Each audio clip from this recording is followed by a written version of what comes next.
Imagine waking up one morning and discovering that the sky has disappeared, not because it is night, not because a storm is approaching, but because the air itself has turned black.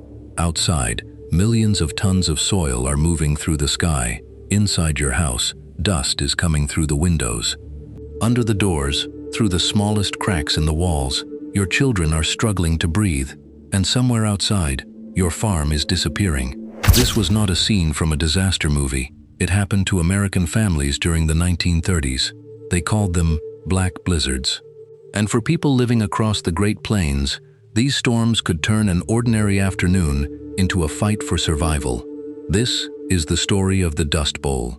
Before the dust came, there was a dream. Across the Great Plains, farmers believed they had found an opportunity.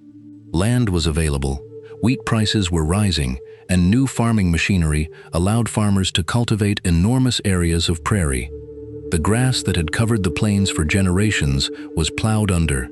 Fields stretched toward the horizon. Families built homes, bought equipment, expanded their farms. They planted more wheat, and then they planted even more. But there was something nobody could control: the weather. When the rain stopped, the land that had once been protected by deep-rooted prairie grass was exposed, and the Great Plains were about to discover just how powerful the wind could be. By the early 1930s, drought had settled over the plains. Year after year, the rain failed, crops struggled, wheat withered, and the exposed soil began breaking apart. Then the wind arrived. At first, it was just dust. Farmers swept it from their floors, wiped it from their windows, shook it from their clothes. But the dust kept coming.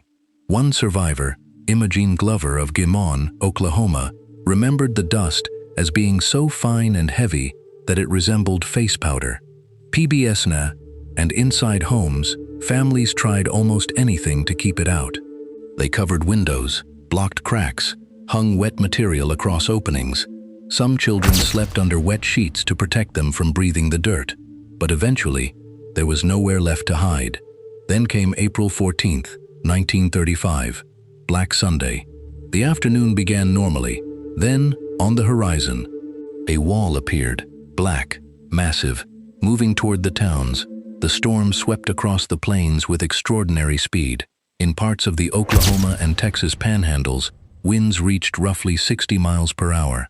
Visibility collapsed, and for a brief period, day became night. The National Weather Service records describe the darkness as so complete that people could not see their own hands in front of their faces. National Weather Service +1. Imagine standing outside at 4 in the afternoon and suddenly being surrounded by darkness. No streetlights, no electricity, no warning system. Just wind and dirt, and the terrifying realization that you could no longer see where you were. But Black Sunday wasn't the beginning of the Dust Bowl. It was one of its most terrifying moments. And for families already struggling, the worst was still ahead. The Dust Bowl didn't simply destroy crops. It destroyed the future families had spent years building. Farms were buried, fences disappeared beneath drifting soil, machinery became useless, livestock suffered, and debts didn't disappear just because the crops did. One survivor, Don Wells, remembered growing up with 9 siblings in a 2-room house. When his father died, the family could no longer remain on their farm. The bank took what little machinery remained. The family had no cows, no pigs, and eventually they had to leave. They moved from one place to another until they found something they could afford: a chicken coop. Think about that. A family that once had a farm, reduced to searching for somewhere, anywhere, to sleep. And this wasn't one isolated family. Across the plains, thousands were facing the same impossible choice: stay or leave. But here's something often forgotten about the Dust Bowl. Not everyone left. Some families stayed. They fought to save their farms. They changed how they cultivated the land. They waited for rain. They planted trees and windbreaks. They tried to hold on to the soil. One of those people was Caroline Henderson, who had moved to the Oklahoma Panhandle years earlier, believing she had found her future there. During the wheat boom, her family had prospered. They had expanded their farm. They had a telephone, a newspaper, animals, a garden. Then the drought came, and gradually, those things disappeared. The telephone went, the newspaper went, the garden went, the animals went, and eventually, the crops went too. Yet Caroline continued documenting what was happening through letters and articles. Her writing became one of the important first-hand records of life during the Dust Bowl. She wasn't simply watching a disaster, she was watching her entire way of life disappear. For families who couldn't survive anymore, there was only one option: leave. Cars and trucks were loaded with mattresses, clothes, tools, children, and whatever possessions could fit. Families headed west. Many traveled toward California. They were searching for work, searching for food, searching for somewhere their children could have a future. The Dust Bowl helped trigger one of the largest migrations in American history. By 1940, about 2.5 million people had moved out of the Plain States, according to PBS. Leaving wasn't freedom. It meant becoming a migrant, arriving somewhere you didn't know, looking for work among thousands of other desperate families, and discovering that escaping the dust didn't necessarily mean escaping poverty. Eventually, the rain returned, but America had learned a painful lesson. The Dust Bowl wasn't simply a story about bad weather. Drought played a huge role. But farming practices had also left enormous areas of soil vulnerable to wind erosion.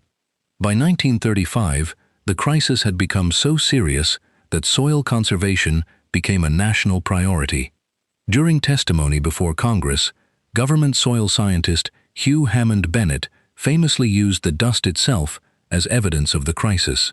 The government began pushing new conservation methods. Farmers learned to protect the soil instead of simply exploiting it, and slowly, the plains began to recover. But the people who lived through the Dust Bowl were never quite the same. They had watched farms disappear. They had watched animals die. They had watched children struggle to breathe. They had packed their entire lives into the back of a truck and driven away. So when we look at those famous black and white photographs today, we shouldn't just see old farmers, old houses, old cars, or clouds of dust. We should see people who once believed their future was firmly planted in the ground, until the ground itself began to disappear. The Dust Bowl wasn't just the story of a disaster, it was the story of what people do when the place they call home can no longer keep them alive.